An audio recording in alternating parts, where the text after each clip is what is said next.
Uma alegria poder estar aqui para compartilhar com os irmãos uma porção da palavra de Deus, antes da gente participar da ceia. Feliz com o ajuntamento do nosso povo, da Igreja de Jesus Cristo, dos salvos pelo Senhor Jesus. E é sempre uma alegria muito grande estar com o povo de Deus. E eu queria orar antes da gente compartilhar, porque a gente tem que ganhar tempo aqui e participar da ceia. Pai, obrigado porque o Senhor permite que o teu povo se junte para prestar esse culto, fazer essa festa ao Senhor. Só o Senhor é digno de louvor, de honra e adoração. E é pelo Senhor que nós estamos aqui, por causa do Senhor que estamos aqui.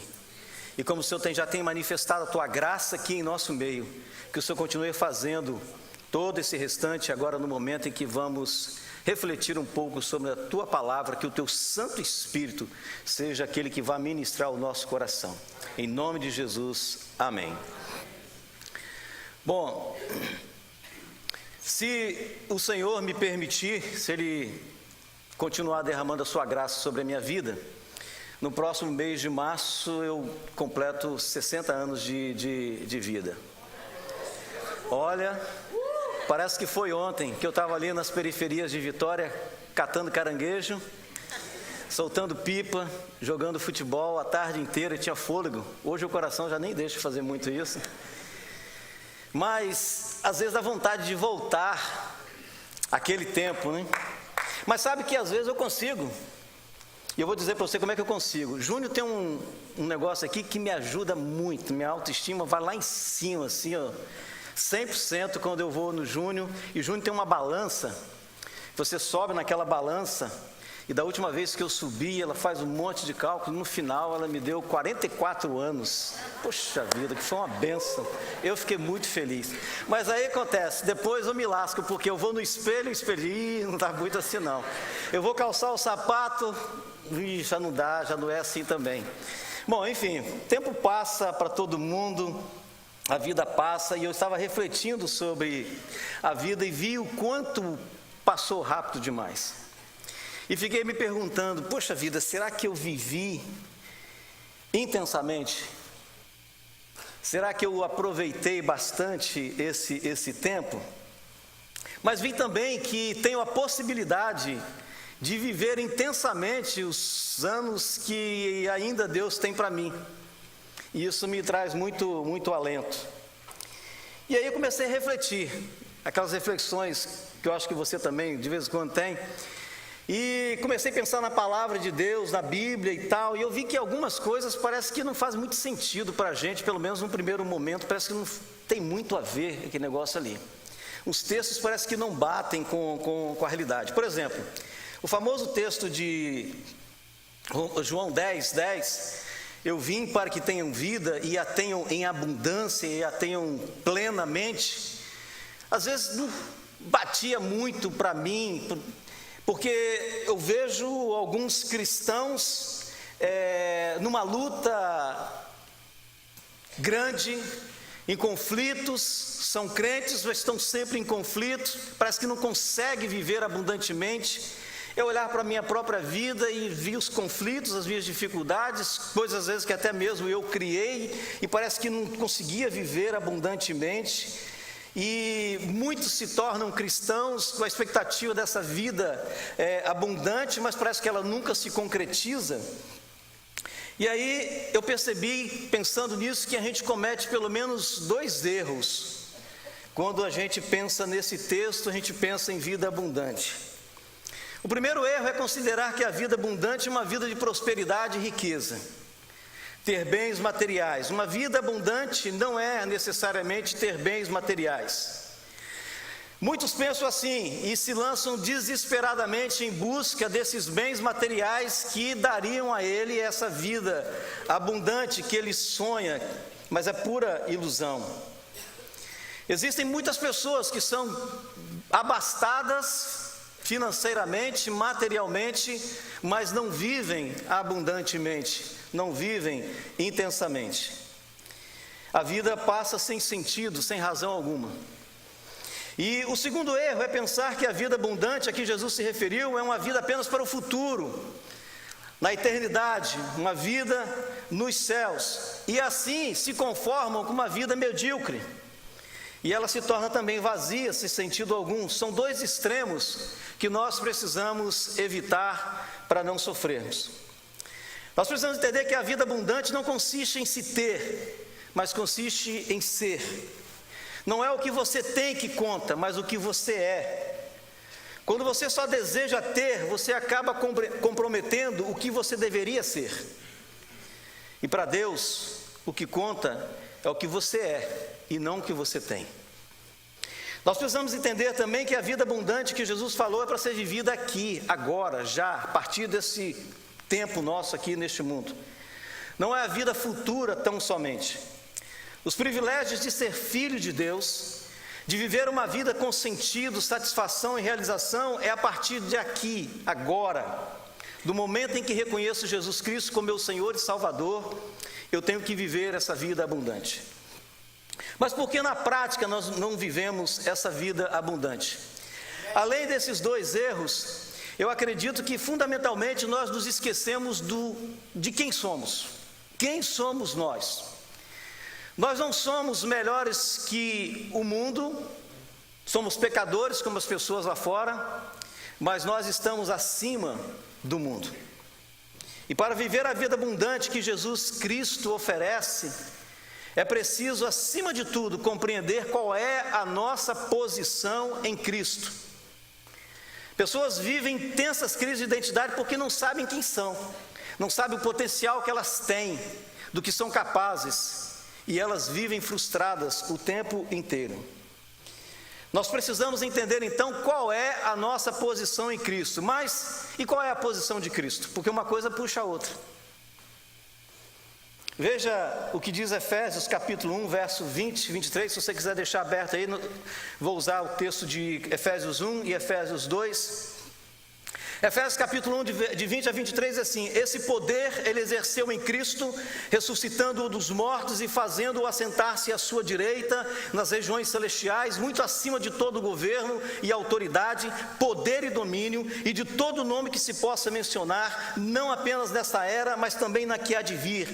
Deus colocou todas as coisas debaixo de seus pés, e o designou como cabeça de todas as coisas para a igreja, que é o seu corpo, a plenitude daquele que enche todas as coisas em toda e qualquer circunstância. Esse é o Jesus elevado, exaltado, glorificado, com o nome acima de todo nome, com todo poder e autoridade. É sobre esse Jesus que a nossa vida como cristãos está assentada, está afirmada. Essa é a nossa realidade. Nós somos redimidos, lavados e justificados por Jesus Cristo. Por causa desse Jesus, nós agora somos filhos de Deus. Antes não éramos, mas por causa de Jesus nós somos filhos de Deus. E esse ladrão, a quem Jesus se refere lá em João capítulo 10, ele não pode e ele não tem o poder de tirar de mim e de você a alegria de viver intensamente no Senhor, independentemente das circunstâncias, daquilo que acontece na nossa vida ou ao nosso redor ou na vida da igreja. Ele não tem o direito de nos privar de viver abundantemente a vida que Jesus Cristo veio nos dar. A questão, irmãos, não é se Jesus vai dar. A questão não é se Ele quer dar. A questão é, essa vida abundante está disponível a todos os que crerem em Cristo Jesus como seu Senhor e Salvador e entenderem a sua posição em Cristo Jesus no mundo que nós vivemos. E não se deixar se envolver pelas coisas deste mundo, porque as coisas deste mundo sufocam.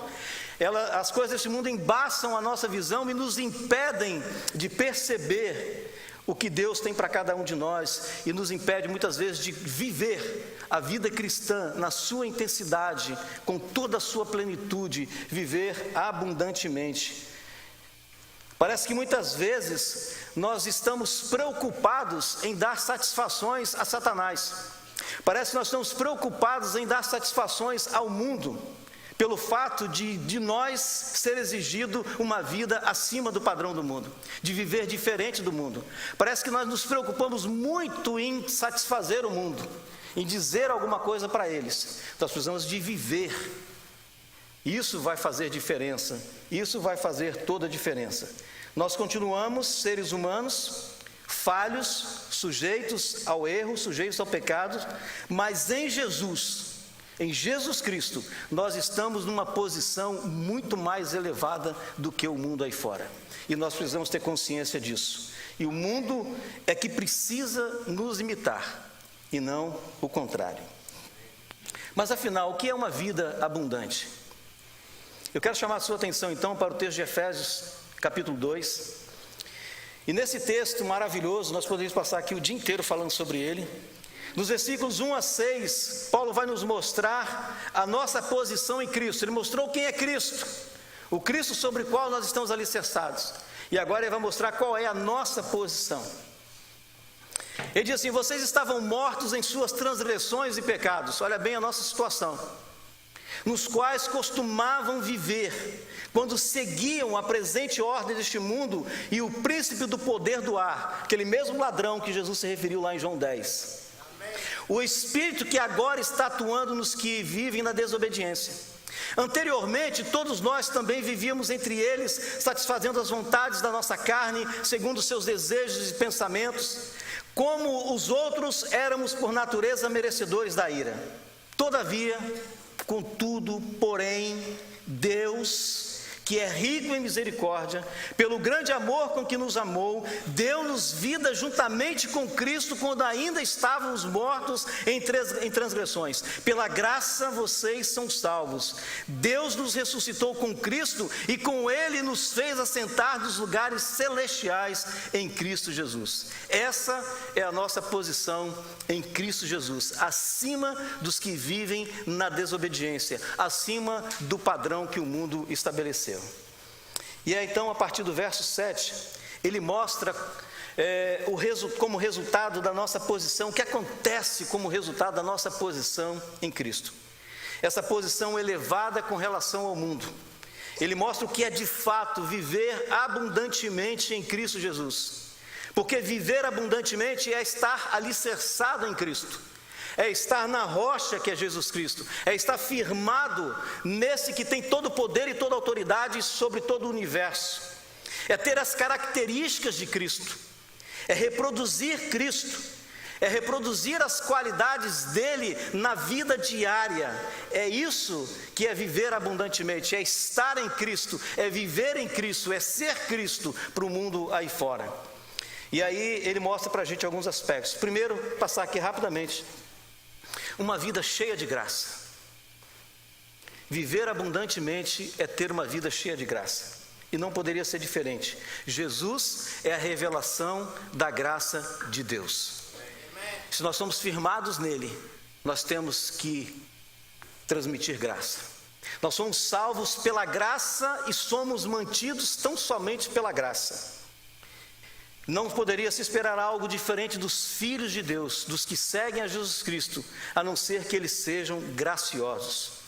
Viver a vida abundante que Cristo falou é viver na graça que Ele nos dá e ao mesmo tempo distribuindo essa graça com todas as pessoas ao nosso redor. É ser gracioso para com o nosso semelhante, é ser gracioso com o nosso irmão, com a nossa irmã em Cristo, é estender graça ao caído, é estender graça ao que está dominado pelo pecado, ao que vacila, ao que cai, ao que fraqueja, a cada um de nós. A primeira parte do verso 7 diz assim: para mostrar nas eras que hão de vir a incomparável riqueza de sua graça. Deus quer mostrar a sua graça através dos seus filhos. Viver a vida abundante é ser um canal de graça nos nossos dias e para os dias futuros, até nas eras que hão de vir, das pessoas que serão reprodutoras dessa graça, daquilo que nós transmitimos para ela, e além disso, da história que irão contar a respeito de nós, a respeito de cada um de nós, nas eras vindouras, não só agora, mas também nas eras vindouras. Segundo, uma vida abundante é uma vida cheia de bondade. Deus é bom por essência, faz parte da natureza dele. Deus não contém um pouco de bondade, uma certa dose de bondade. Deus não é bom a hora que Ele quer, com quem Ele quer, a depender das circunstâncias. Não, Deus é bom e pronto, acabou. Deus é bom, não importa. Uma vida abundante é uma vida cheia de bondade para com meus irmãos, para com o meu semelhante, para com o meu vizinho, com o meu colega de trabalho, com as pessoas com quem eu me relaciono e que Deus coloca no meu caminho, independentemente das circunstâncias, porque a graça de Deus se manifestou por meio de sua bondade. É o que diz Efésios 2,7, diz que a graça foi demonstrada em sua bondade para conosco em Cristo Jesus. A bondade de Deus revelou a graça a cada um de nós através de seu Filho Jesus Cristo. Por isso, viver uma vida abundante é ser bondoso, não importando as circunstâncias, a situação. Terceiro, viver uma vida abundante é viver uma vida cheia de boas obras. Boas obras não são apenas atos físicos, materiais. Não é apenas dar de comer a alguém, dar roupa para alguém, dar um emprego para alguém. Não é apenas isso aí. Dar uma oferta. Boas obras têm a ver com restauração. Porque se o indivíduo está precisando da sua ajuda, é que ele precisa ser restaurado. E isso é boas obras. Você, acima de tudo, você está ajudando na restauração. Tem a ver com estender o perdão, a mão ao caído. Tem a ver em promover restauração, reconciliação. Tem a ver em dar ao pecador a oportunidade de, em Cristo Jesus, ter o mesmo acesso à graça que nos alcançou. A mesma graça que nos alcançou quando eu realizo essas boas obras, eu abro para a pessoa a possibilidade dela ser restaurada em Cristo Jesus e ter acesso a essa mesma graça que eu e você um dia tivemos. Ela não pode ficar retida em nós, ela tem que passar para frente. A Bíblia diz em Efésios 2,10, porque somos criação de Deus, realizada em Cristo Jesus, para fazermos boas obras, as quais Deus preparou de antemão para que nós as praticássemos. Observe que na sua onisciência, Deus sabia que algumas circunstâncias aconteceriam, e Ele nos colocaria nessas circunstâncias, para que nós pudéssemos exercer essas boas obras, exercitar essas boas obras, colocar isso em prática. Toda vez que nós nos deparamos com alguma situação dessa, Deus está dizendo, olha, é agora, é a sua oportunidade de viver abundantemente, porque o meu filho faria isso, meu filho agiria dessa forma. Então as situações que Deus coloca em nosso caminho são para realizarmos boas obras, para abençoarmos pessoas, e não podemos perder de forma alguma essas oportunidades, porque elas nos fazem viver abundantemente como Jesus Cristo prometeu em sua palavra. Depois, é uma vida que vence e supera barreiras. Uma das artimanhas do ladrão que Jesus citou lá em João 10 é exatamente essa, de criar barreiras entre nós. Ele quer criar barreiras na sua família, ele quer criar barreiras no seu trabalho, ele quer criar barreiras na sua vizinhança, ele quer criar barreiras na igreja, no corpo de Cristo. Ele quer fazer divisão, porque barreira significa divisão. Você está do lado de lá e eu estou do lado de cá. Nós jogamos em times contrários. É isso que ele quer fazer. E toda vez que nós nos sujeitamos a isso, nós estamos fazendo o trabalho do diabo.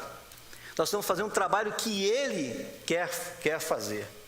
E Jesus mesmo disse que um reino dividido ele não consegue se manter. Ele racha, ele se arrebenta. Satanás quer dividir a família, quer dividir a igreja, quer dividir sua empresa. Porém, Jesus disse que a vida abundante é aquela que supera barreiras. É aquela que vence barreiras, que supera o egoísmo. É aquela que entende as diferenças que existem entre as pessoas, porque as pessoas são diferentes, mas não permitem que algumas diferenças as separe e prejudique o reino de Deus. A Bíblia diz, pois Ele é a nossa paz, o qual de ambos fez um e destruiu a barreira, o muro de inimizade, anulando em seu corpo a lei dos mandamentos expressa em ordenanças. O objetivo dele era criar em si mesmo, dos dois, um novo homem, fazendo a paz e reconciliar com Deus os dois em um só corpo, por meio da cruz, pela qual ele destruiu a inimizade. Vida abundante é aquela que me une a Deus e me usa para unir pessoas com Deus, pessoas umas com as outras, e promove paz. Em quinto, uma vida abundante é uma vida que tem Cristo como referência. Jesus disse que seríamos de fato seus discípulos se fizéssemos o quê? O que Ele manda. Nós o amaríamos se cumpríssemos os seus mandamentos. Nossa vida precisa estar alicerçada nos ensinos de Cristo, na paciência de Cristo, na tolerância de Cristo, no perdão de Cristo, no amor de Cristo. Efésios 2, 19 e 20 diz assim: portanto, vocês já não são estrangeiros nem forasteiros, mas concidadãos dos santos e membros da família de Deus, edificados sobre o fundamento dos apóstolos e dos profetas, tendo Jesus Cristo como pedra angular. Vida abundante é uma vida que está alicerçada em Jesus Cristo, firmada nos ensinos que Ele nos deixou de amor, de sacrifício, de renúncia, de carinho, de tolerância, de paciência, de união, de perdão, de restauração. Isso é vida abundante que Jesus ensinou para a gente, que falou que nos daria. E o sexto e último é uma vida que cresce em Cristo Jesus. Ela não apenas está alicerçada em Cristo Jesus, mas ela cresce, ela se desenvolve em Cristo Jesus. Ela vê sendo desenvolvida em si todas as características de Cristo, que fazem com que Ele esteja sempre pronto a restaurar o ser humano. Deus quer que cresçamos como indivíduo, mas também como coletividade, como igreja, como corpo. Deus quer ver cada crente crescendo individualmente, mas quer ver a igreja como um todo crescendo também. E esse crescimento é um crescimento nas características de Cristo, nas qualidades de Cristo, naquilo que Ele é. Efésios 2, 21 diz assim: no qual todo o edifício é ajustado e cresce para tornar-se um santuário santo no Senhor. Que coisa extraordinária. Deus está dizendo: olha, cresçam nessas coisas, se desenvolvam nessas coisas, porque eu quero estar no meio de vocês. Quando ele diz: eu vou fazer um santuário santo no Senhor, santuário é o lugar da habitação de Deus.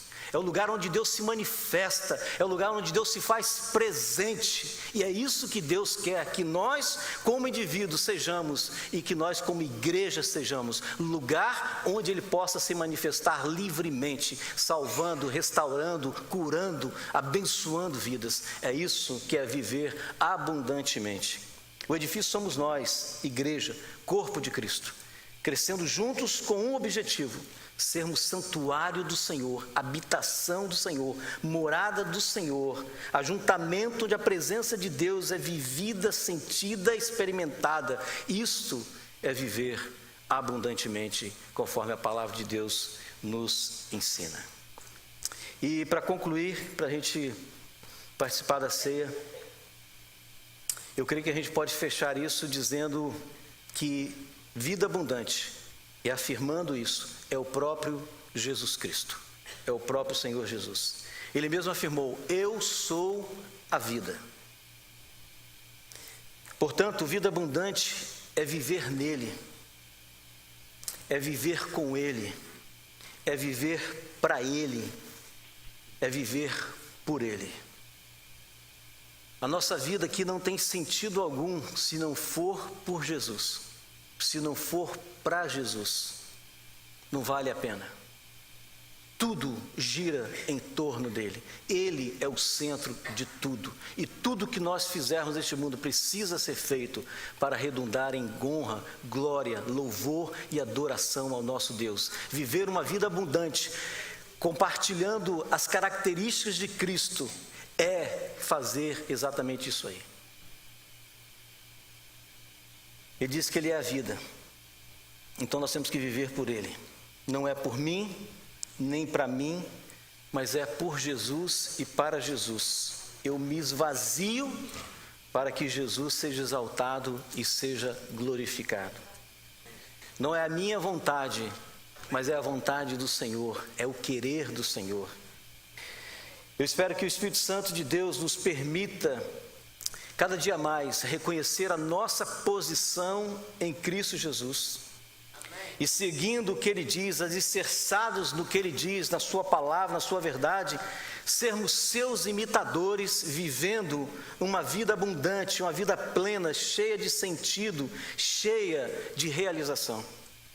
que o Espírito Santo de Deus que habita em nós nos ajude a nos desvencilhar de toda a carga de sentimentos, de emoções, de pensamentos, de atitudes negativas que nos impedem de viver a vida abundante que Cristo nos oferece, para que como indivíduos e como coletividade, como corpo, nos sentirmos plenamente realizados e cooperando para o crescimento do reino de Deus. Assim, o ladrão que já foi derrotado, aquele ladrão lá de João 10, que já foi derrotado e que sabe que pouco tempo lhe resta, ele não vai poder se meter em nosso meio tentando levantar barreiras e nos impedir de viver plenamente e intensamente a vida cristã. Vivendo em Cristo, vivendo com Cristo, vivendo para Cristo e vivendo por Jesus Cristo. Que nós tenhamos a ousadia de como o apóstolo Paulo, lá em Gálatas 2:20, afirmar e viver. Fui crucificado com Cristo. Assim, já não sou eu quem vive, mas Cristo vive em mim. A vida que agora vivo no corpo, vivo-a pela fé no Filho de Deus, que me amou e se entregou por mim. Deus está nos convidando para viver abundantemente a vida que Ele prometeu. Só precisamos nos fortalecer cada vez mais nele, nos firmar cada vez mais nele e termos a convicção da nossa posição nele e não permitir que o diabo tente tirar de nós esse privilégio que temos de sermos filhos de Deus, experimentarmos tudo de bom que Deus tem para nós e, mais do que isso, nós podemos compartilhar a vida de Jesus através dos nossos relacionamentos, através da nossa vida diária. Que Deus possa nos abençoar. Amém, Jesus. Amém.